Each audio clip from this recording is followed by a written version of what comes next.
एक दिन की बात है, आरोही सुबह पार्क में टहलते हुए जा रही थी, तभी उसे एक रोती हुई बच्ची मिली। आरोही ने उससे रोने का कारण पूछा तो लड़की ने बताया कि वह जिस गुड़िया से खेल रही थी वह इसी पार्क में कहीं खो गई है। आरोही ने उस बच्ची को उसकी गुड़िया ढूंढ लाने का आश्वासन दिया, जिससे वह बच्ची चुप हो गई। आरोही ने गुड़िया ढूंढने के लिए समय मांगी और फिर दूसरे दिन गुड़िया लाने का वादा करके वहां से चली गई। पर गुड़िया न तो आरोही को मिली और न ही उस बच्ची को। आरोही ने गुड़िया की तरफ से एक काल्पनिक पत्र उस बच्ची को लिखी और जब वह बच्ची पार्क में गुड़िया पाने की आशा में आई तो आरोही ने वह पत्र उस बच्ची को पढ़कर सुनाया। पत्र इस प्रकार था, कृपया रोना मत, मैं समय समय पर उस गुड़िया के बारे में तुम्हें लिखती रहूंगी, बस तुम रोना मत। अब आरोही रोज उस खोई हुई गुड़िया की तरफ से काल्पनिक पत्र लिखने लगी और लगभग रोज ही उस बच्ची को पढ़कर सुनाती, जो कि यात्रा का काल्पनिक वर्णन हुआ करता था। आरोही ने इस काल्पनिक लेकिन रोचक वर्णन ने उस बच्ची को रोने नहीं दिया।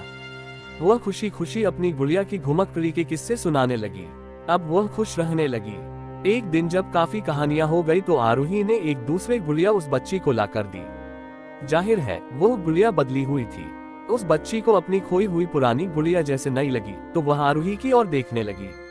आरोही अनजान बनते हुए गुड़िया में चिपकी एक चिट को निकाल कर पढ़ने लगी। उसमें लिखा हुआ था, यह मैं ही हूँ, तुम्हारी वाली गुड़िया जो पार्क में खो गई थी। दुनिया भर की लंबी यात्रा की वजह से मैं थोड़ी बदल गई हूँ। बच्ची को इस गुड़िया और आरोही पर विश्वास हो गया। वह गुड़िया लेकर घर चली गई। वर्षों बाद जब वह बच्ची बड़ी हो गई तो एक दिन वह अपनी अलमारी में कुछ ढूंढ रही थी तो उसका ध्यान उसी गुड़िया पर गया जो आरोही ने उसे दी थी। बचपन की बातें याद करके वह हंसने लगी। उसे सब समझ आ चुका था कि आरोही ने कैसे उसका मन रखा। उसे उस गुड़िया पर फिर प्यार आने लगा।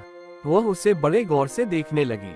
तभी उसकी नजर गुड़िया की फ्रॉक की आस्तीन में छुपे एक छोटे से पत्र पे गई। उसने बड़ी व्याकुलता से वह पत्र निकाला और पढ़ने लगी। पत्र में संक्षेप में यह लिखा हुआ था, हर वह चीज जिससे तुम प्यार करती हो कभी न कभी तुमसे खो जाएगी और जो तुम्हारे पास होगी वही तुम्हारे लिए सच्चे रूप में बनी होंगी। रूप भले ही भिन्न होगा पर प्यार एकदम खालिस होगा।